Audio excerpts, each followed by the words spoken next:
Guys, we need to talk about Marathon. So, March 5th was the launch day for this game. And this was on a Thursday, and they started off with 88,000 active players. While this number might look good to some people, let's go back to the numbers of the Server Slam event on the weekend. And also remember, the Server Slam event on this past weekend for Marathon was a free to try event. Now you gotta buy the game. So the numbers we have on the launch for Marathon shows around half the people who played the game on the Server Slam came back to buy the game. During last weekend's launch of Resident Evil Requiem, it reached around 344,000 active players, and now it sits around 97,000 players. Arc Raiders is still doing really well. At peak, it has around 481,000 players, but now it sits around 136,000 players. However, these top games are all getting beat by a brand new game that just came out. Now, this one is very different. I never heard of this game before until I saw it on the charts. You would be surprised what is beating all these games right now. Now, Sony purchased Bungie for like $3 billion. This is a studio that gave us Halo and Destiny. So if I was Sony, I'd be expecting huge numbers on Marathon considering this big investment they made in the company. Even though it's only a Thursday, these numbers could go up on the weekend. So what game could possibly be beating Marathon? Well, there's a bunch of them, but more well-known ones like Counter-Strike 2, Dota 2, PUBG, and two other unique names I want to look at.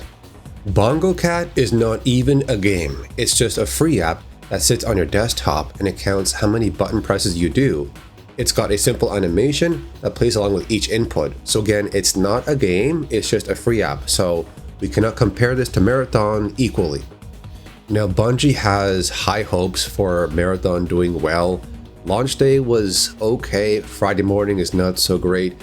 And you would say that maybe, well, things could pick up on the weekend. It's possible, but near the end of this video, I'm going to show you something that sometimes the day of the week doesn't really matter for some games, especially older games.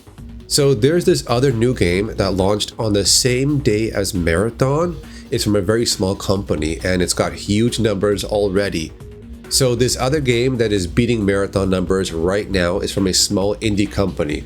It's a very different style of game. It is not a first-person shooter. It is very different. Now, let's look at actual gameplay and compare to Marathon. This new game is called Slay the Spire 2. It's getting crazy numbers on a launch day. So this game, Slay the Spire 2, is an early access, so it's still being worked on. But what is it? This game is just a card game. Yeah, that's it. It's so simple, but a lot of people are playing it and supporting it right now.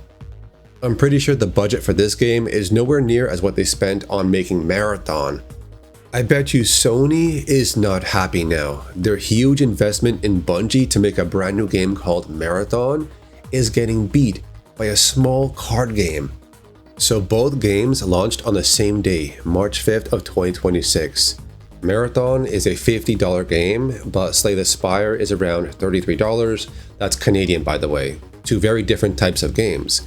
But the fact that Bungie is this big studio that brought amazing games like Halo and Destiny, you would never expect their new game Marathon to be beat by something smaller. Wow. Then I checked the stats on Friday morning. Marathon went down to 37,000 active players, and you might say, well, people are working or at school, so it's normal for the numbers to go down in Marathon on a Friday morning. But then why are the numbers even bigger on Slay the Spire 2? It's gotten so big that so many people are playing it on a Friday morning. These numbers just surpassed the launch day numbers, which was one day ago. This is insane. I guess more people want to play a simple card game. Right now on a Friday morning, Marathon has dropped even more on the charts. Marathon is now number 42 on the most active played games on Steam. But can you really blame Friday morning on the numbers? Well, other games are doing really well. Counter-Strike, damn. Anyways, on the weekend, we'll see if Marathon gets more players or if it goes down. But I think this weekend is Marathon's last chance, even though we just started. I mean, it needs to make a long-lasting impression right away, considering Sony's huge investment into Bungie. $3 billion. Wow. And in the very end, they're getting beat by a simple card game. I never saw that coming. I gotta say though, if Marathon does not get higher numbers this weekend, I think it's not gonna last. You need a first impression with huge numbers right away, otherwise it goes down. Anyways, we'll see what happens. That's it for now. I'll see you later.